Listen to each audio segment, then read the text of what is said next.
So welcome back to the show. So we're going to talk about two things today. I want to talk about the third stimulus check. Those checks are still going out. So we're going to talk a little bit about that. And then I want to talk about inflation. And I have an illustration to show you guys. We're going to really dive in deep when it comes to inflation, because this can impact every American and is impacting every American right now. So we'll talk about it. We'll talk about how long we think that this might last and what we have to look forward to in the future. So those are the things we're talking about today. But first off, you can do me a favor. Please hit the like button. It does help with the YouTube algorithm.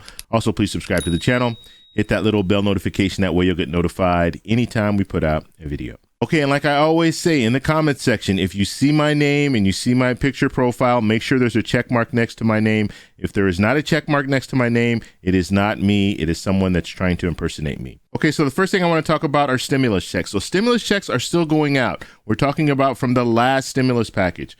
Okay, so right now on Wednesday, the checks are still coming out on Wednesday.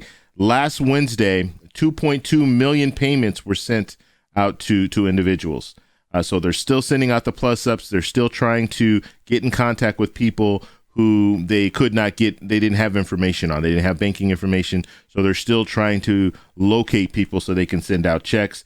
And as of today, 171 million payments have been sent out. And we're talking about $400 billion in payments so far. And just in that latest batch, the latest batch that I talked about, 2.2 million payments, that's $4 billion worth of stimulus checks. So the plan is right now for the IRS to continue to send out these stimulus checks. So they're still trying to locate people, still doing the plus ups. And when we're looking at the plus ups, that's an adjustment. So these people did not receive the correct amount when it came to their stimulus checks, or they had a significant change in life. Maybe they have a new dependent. And so now they're going ahead and giving them the extra stimulus payments. And so they're going to continue doing that, as well as trying to locate people who have stimulus checks waiting for them, but they just can't get those checks to them for whatever reason. So that's where we are with the stimulus check situation right now. Now, I know people are still asking about the fourth stimulus check. As of right now, nothing has changed, but I will keep you up to date. So make sure you subscribe, hit that little bell notification, because any new changes when it comes to this fourth stimulus check, if we are to receive a fourth stimulus check, I will make sure to let you guys know. And I'm always honest with you guys. Right now, just my opinion, it's about a 40% chance of us seeing another stimulus check. However, I will definitely keep you up to date when it comes to the stimulus check talk. Okay, now I want to talk about inflation. Now, this is very, very important for everyone, because when you start raising prices of things, we all have to pay. And so we're going to take a look at this illustration that I put together, and we're going to talk a little bit about it, because I think this is very, very important for every person. So I know people are really focused on stimulus checks, getting stimulus checks, but if inflation keeps rising, even if you're getting stimulus checks, you're going to be paying more money. So it's not really going to benefit you. So this is one of those things that it's taking money from you.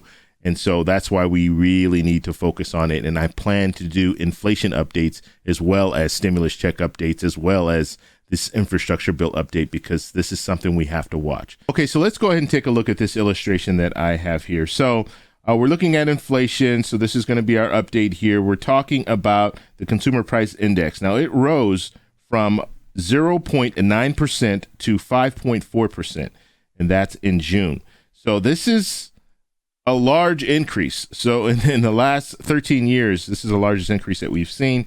Now, what is causing this, the inflation? What's causing this? So one of the major drivers here is gas prices. Okay, 45.1% in the last 12 months. Food prices are 2.4% in the last 12 months. Dining out is 4.2%, and that's in the last 12 months. And then we have used cars. Now, this is interesting, and this is one of the major drivers. So you have gas prices, and you also have used cars. And the used cars, it's 10.5% in June. This is the biggest increase in 70 years. And total in the last 12 months, we're looking at 45.2% increase. And I know you're wondering, why are people buying used cars? Why is this such a big deal? Well, when you're looking at new car sales, this might give you a little more of an indicator here. So new car prices rose 5.3%. So they're rising as well. And that's in the last 12 months. And when we're looking at the demand, there's a high demand for used cars as well as new cars. And there's also a shortage of chips that they need to build these new cars. So because there's a shortage, there's a bottleneck, you're not able to produce the amount of new cars that you were able to produce in the past. And that is pushing people into buying used cars. And so that's why used car sales has really risen in the last 12 months. And so that's what we're looking at when it comes to cars. So once they fix that bottleneck, the bottleneck of the chips, and they're able to build more new cars and sell more new cars, well, the price of used cars will go down. And so that is a temporary thing when it comes to inflation. Gas prices as well. Let's go back to gas prices really quick, because this is something else that's temporary. OPEC said that they were going to release more gas, basically more oil.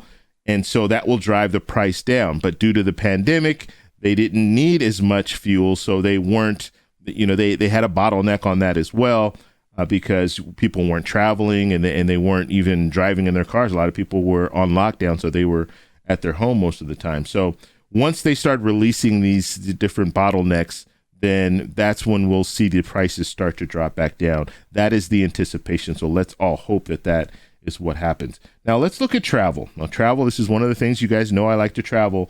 So looking at travel, the increase for airfare is 24.6%. That's in the last 12 months. Hotel stays 15.1%.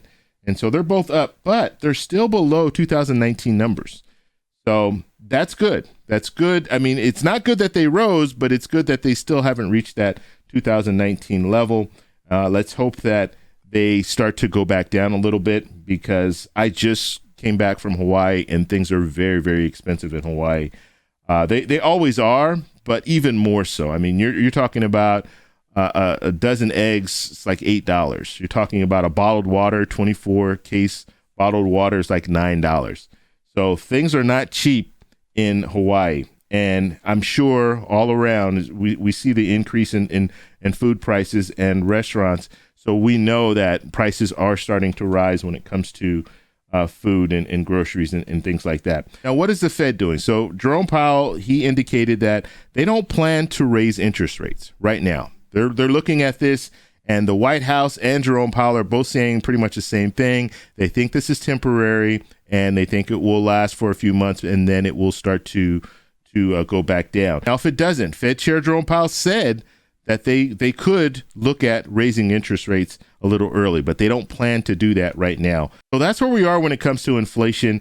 And this affects people in the lower income levels more than anyone, because when you go to a grocery store, you need to buy food and things like that. It's more expensive. If you're on a fixed income, you can't pull money from other places. So this is something we definitely need to focus on, and hopefully it will only last for another couple of months, and then they'll be able to bring these prices back down. Now, remember, grocery stores and things like that, they're the ones that are raising the prices. Okay.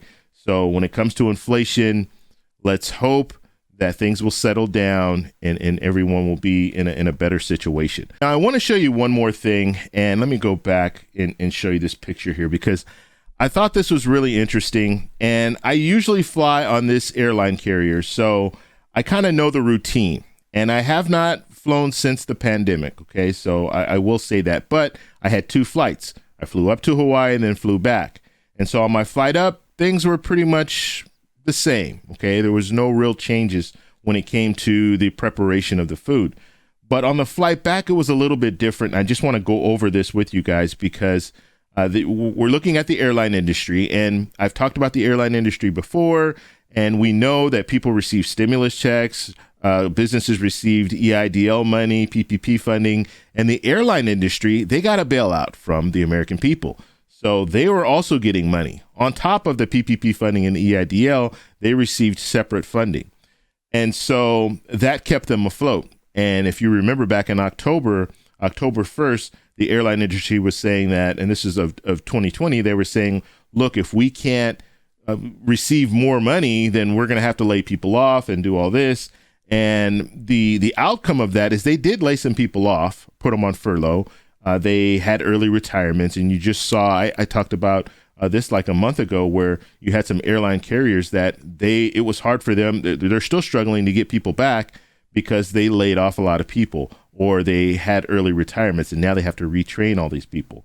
And so that affects us because there's a shortage of flights that are going out. And that means that if they cancel flights, you might be canceled for a day or two. And I mean, there's just so much stuff going on. But I just wanted to bring this to your attention because I thought this was interesting. So let's look at this plate. Now, this is business class. And when I usually fly business class. Now, don't think that I'm paying business class prices all the time. In this situation, I did. But in a lot of situations, I use points. Okay, when you use points, you don't have to pay that same amount. And a lot of times you can fly for very, very little money. I can fly for less. If I'm using points, I can fly for less than I would pay for a seat, economy seat. So let's look at this and just go from right to left here. This is just silverware here. And these are nuts. Now, they usually bring the nuts out when you first get on the plane. They'll bring you some nuts and then they'll serve you a drink. They did not do that on this flight for whatever reason. This is butter right here, and this is a cracker, and I will come back to this because this is a clue right here of what else should have been on this plate. Now, dessert, they're serving a cookie. Now, they usually will bring you a separate plate, dessert plate, right? This case, it's a cookie. On the way up, same thing. It was a cookie. This airline carrier usually brings out a cart, an ice cream cart, and they'll actually scoop ice cream and give it to you that way and ask you if you want fudge and caramel and whatever. It's actually it's a pretty good dessert, but they're not doing that anymore. Maybe that's due to pandemic. I don't know, but that's the situation. Now, I could have received any drink, but I chose to just have water, and then they give you a little bun here, and the meal was a chicken pad thai curry, something like that. Now, what was interesting about what they served is that was it. This chicken pad thai was the only thing that you could get. Usually they will give you a selection, or they'll bring out a little menu so you can look at it and pick what you want. But usually they'll have chicken, they'll have maybe either fish or beef, and then they'll have like a vegetarian. But in this situation, this is all they had, which I thought was interesting. And when the flight attendant leaned over to tell me what the meal was, I was waiting for her to continue, and she didn't continue. She just said one thing, and I said, "Oh, is that all?" And she's like, "Yeah, that's it." Okay, so they go ahead and bring it out. This is what we're looking at, but you can even see in this area right here, there's something missing. Like it doesn't even fit in this little setup here. Now, because I fly a lot and because I fly business class a lot, I know that there should be either a soup or a salad in this area here. That was not served. And it wasn't just me. No one got soup or salad, but you get crackers and you get this bun, which doesn't make much sense when it comes to eating chicken curry, right? It just doesn't, I don't know.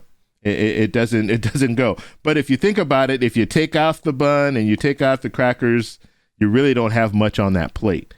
So they just put that in there and then they didn't provide the soup or the salad.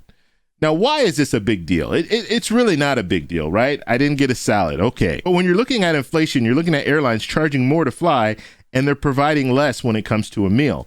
And they could save a lot. You could just think about it, maybe not on every flight, but scattered amongst the different flights that they have. If they don't provide soup or a salad, they're saving money. And that money goes right back to the airline, right? Because you're paying the same amount, but you're not getting the same. Now, I know I'm being really picky here when I talk about this, but it's these little things that you need to pay attention to, because I'm old enough to remember when you could fly and you didn't have to pay this baggage fee. But you now have to pay baggage fees if you're flying economy. You have to pay for your bags. You didn't have to pay for your bags back in the day. And so just little things like that. And the reason that they said you're going to have to start paying for bags is because oil prices were high at that time. And so they said it was going to be a temporary thing. It wasn't a temporary thing. Most airline carriers, they will charge you for your bag if you're checking your bag. It's almost like an upgrade just to get you not have to pay for your bags.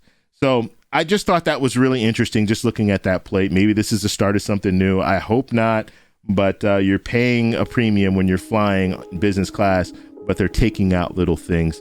So I thought that was interesting. So if you guys have any questions about inflation, let me know down below. Stimulus checks, also let me know down below. If you like this video, please give me a thumbs up.